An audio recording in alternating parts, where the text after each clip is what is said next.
Hi friends, welcome to Excel Commerce platform. I am Chaitra, lecturer, Department of Commerce, RPGFGC and PG Center Bilgi. This is a platform where you can explore commerce knowledge. Please subscribe our channel, click on bell icon, then share this video with your friends. Today we will see practical problem and solution of ratio analysis. First thing, what you all need to do is read out the problem carefully. Let us see the problem. The balance sheet of Lilly Company Limited are given for the year ended 31st December 2019. The balance sheet is given. Liabilities: equity share capital rupees 3 lakh, reserve fund rupees 1,50,000, 8% debentures rupees 2 lakh, mortgage loan rupees 4 lakh, sundry creditors rupees 50,000, bills payable rupees 25,000, bank overdraft rupees 40,000, outstanding expenses rupees 10,000, tax liabilities rupees 15,000. Come to the asset side. Goodwill rupees 2 lakh, land and building rupees 3 lakh, plant and machinery rupees 2,50,000, patents rupees 50,000, stock rupees 1,50,000, sundry debtors rupees 1 lakh, bills receivable rupees 80,000, marketable securities rupees 18,000, cash balances rupees 40,000, prepaid expenses 2,000. The total of both the side is 11,90,000. For calculation purposes, the sales and purchase information is given. Sales is rupees 5 lakh, purchases rupees 3 lakh. From the informations calculate current ratio, acid test ratio, inventory turnover ratio, debtors turnover ratio, average collection period, creditors turnover ratio, average payment period, working capital turnover ratio. Note that take 365 days in a year. Please note that there is no information about credit sales and credit purchases. So we can assume that given sales and purchases itself is the credit sales and credit purchases. Next, we shall see how to solve the problem. First, we calculate current ratio. The formula for calculating current ratio is current assets divided by current liabilities. So first we calculate current assets and current liabilities. The current assets are stock, sundry debtors, bills receivables, marketable securities, cash balances, prepaid expenses.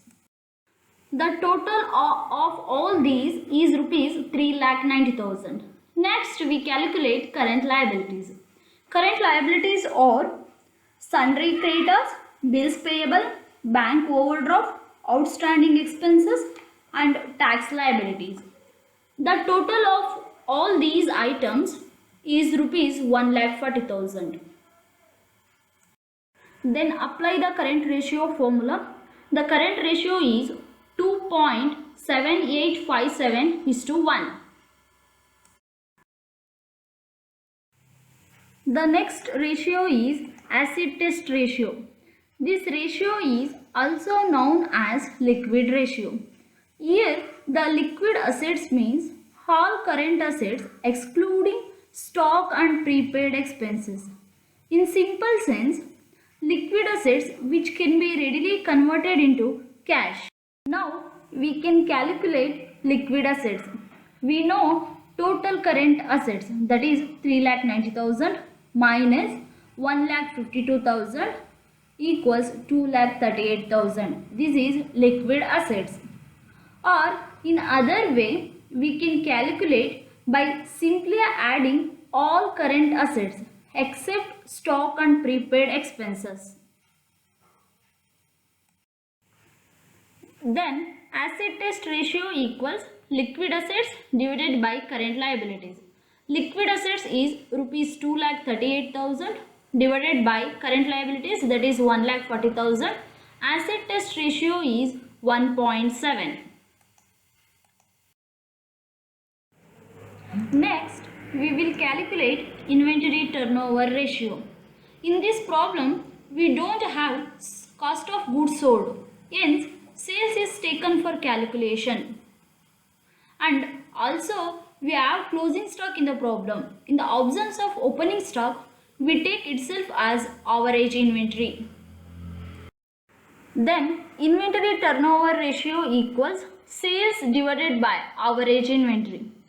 5 lakh divided by 1,50,000, we will get 3.33 times as our inventory turnover ratio.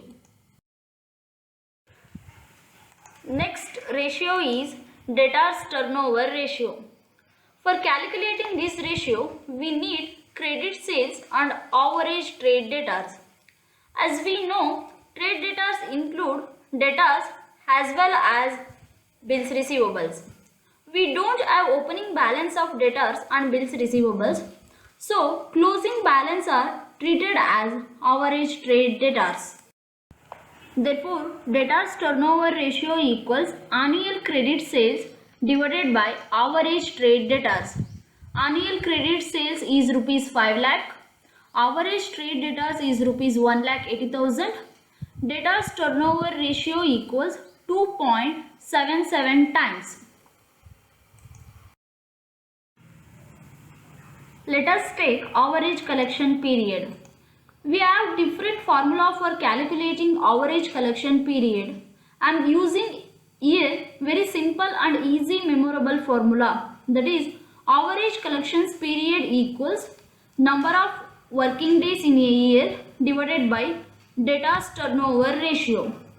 Number of working days as per the problem is 365 days and debtors turnover ratio is 2.77 as calculated in previous slide.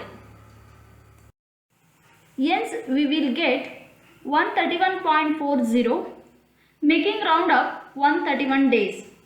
Otherwise it is also calculated like this: average trade debtors into number of working days divided by net sales. Then we will get 131.4, make it round up 131 days.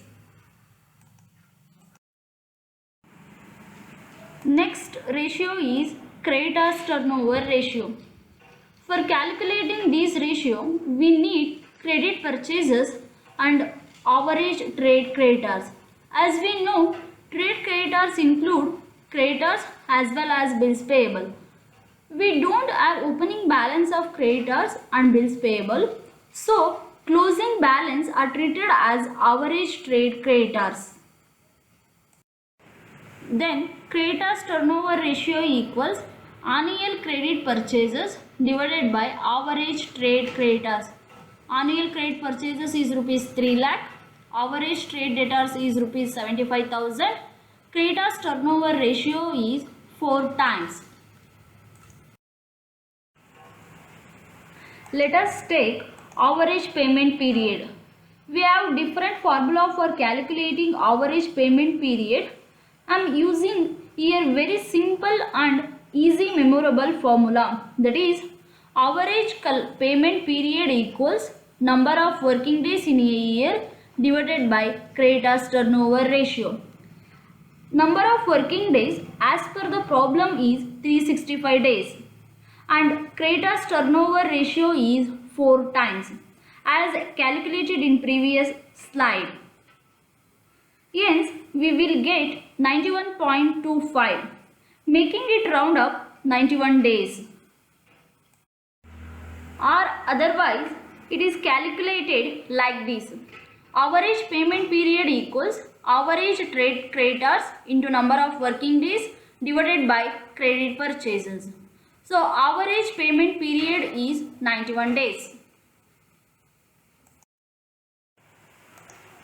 The last one is calculations of working capital turnover ratio. For calculating this ratio, we need cost of sales or sales and average working capital. In this problem, we don't have cost of sales, but we have sales information.